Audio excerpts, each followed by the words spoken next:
Welcome to the dynamics of everyday life, where we demystify some tricky concepts and get to know ourselves a little bit better.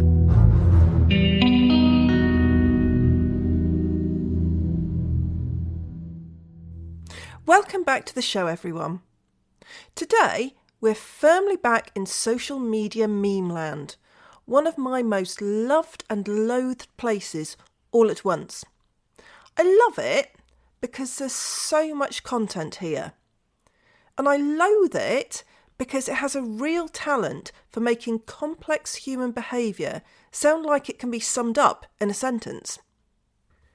But I'm here to challenge. So let's look at today's choice of wise words. And it is an absolute classic. If they wanted to, they would. Can't you just hear some smug influencer saying this? Or perhaps someone who claims to be a coach who has never seen the inside of a coaching competency. It's one of those lines that people pick up because they think it makes them sound clever. And, on first hearing, it does sound wise. But when you actually look at it, it's often anything but.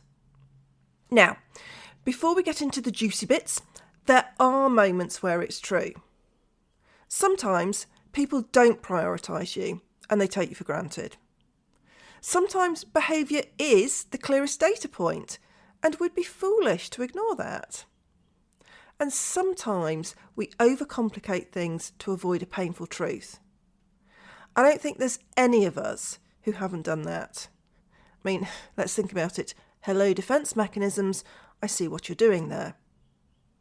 However, as human beings, we are rarely that straightforward. If we were, my job wouldn't exist, and I'd be, I don't know, selling mortgages in Basingstoke. Not that there's anything wrong with that, but I'm not sure it's where I'd excel. Anyway, I digress. We love this phrase. Not necessarily because it's true, but because it's incredibly convenient. Think about it. It gives us clarity. It removes ambiguity. And it protects us from sitting in that deeply uncomfortable place of, I don't know what this means. Because once we've decided, well, they didn't want to. We don't have to risk asking, finding out, or being disappointed in a more complicated way. And the alternative? Well, that's much less satisfying. Think about it. If we follow that logic all the way through, we'd have to accept that every time we haven't done something, we simply didn't care enough. And I don't know about you, but that doesn't quite hold up. It makes me think of that line from Sex and the City, he's just not that into you. Now, if you remember the episode, Miranda assumes a man just isn't that into her, and it turns out he's died on a treadmill. Which, it's an extreme example, but it does make the point. Here's the difficult thing. People are not consistent, no matter how much we try to be or we want others to be. Human beings, we're just not built that way. Desire is not clean, and we are chock full of conflict. We can want something and still not do it. We can care about someone and still pull away. We can mean it and still not follow through. Not because it doesn't matter. I mean, often it really does. But because something else in us is louder. And this is the point where, personally, I'm clutching my defence mechanism bingo card, because this is where they all come out to play. Why? Because fear has entered the building.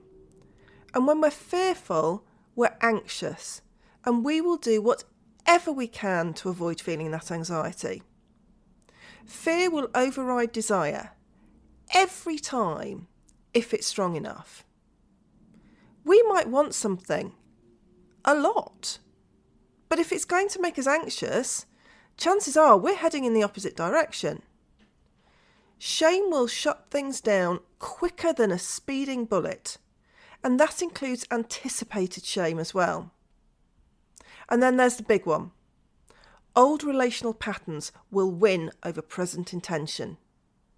Denial, projection, rationalisation, reaction formation, they are popping up all over the place. And unless you've spent a lot of time working on this, chances are you're going to fall back on what feels familiar in any situation that involves risk, change, or being seen. So no, it's not always a clean case of they didn't want to. Sometimes it's not that they didn't want to, it's that something in them wouldn't let them, or that they couldn't tolerate what wanting it would involve. Now, before we get too comfortable applying this to everyone else, it's worth asking, where do you do this? Because this is very human behaviour. Messages you haven't sent, conversations you've avoided, things that you say you want, but you don't move towards.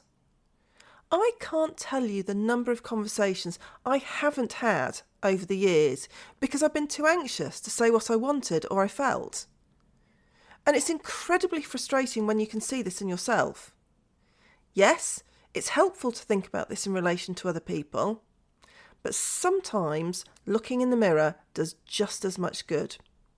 So, yes, sometimes, if they wanted to, they would. It's true. And sometimes it's a very convenient way of avoiding the mess of being human. Because if we don't accept it as fact, we have to accept that there might be something else going on that we don't fully understand. And not knowing is uncomfortable. Our brains hate a vacuum. They'll fill it with something, anything, just to give us a sense of closure, even if that closure isn't entirely accurate. So, if they wanted to, they would, wouldn't they? Maybe. Or maybe it's just not as simple as we'd like it to be. And that's the bit we don't enjoy quite as much. Because if human behaviour really were that straightforward, we wouldn't need therapy, coaching, or, frankly, most of the conversations we have.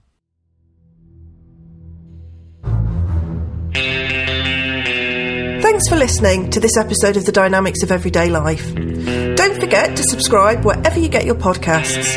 As well as producing this podcast, The Dynamics of Everyday Life has lots more psychodynamic fun going on, and you can find out more at dynamicsofeveryday.life.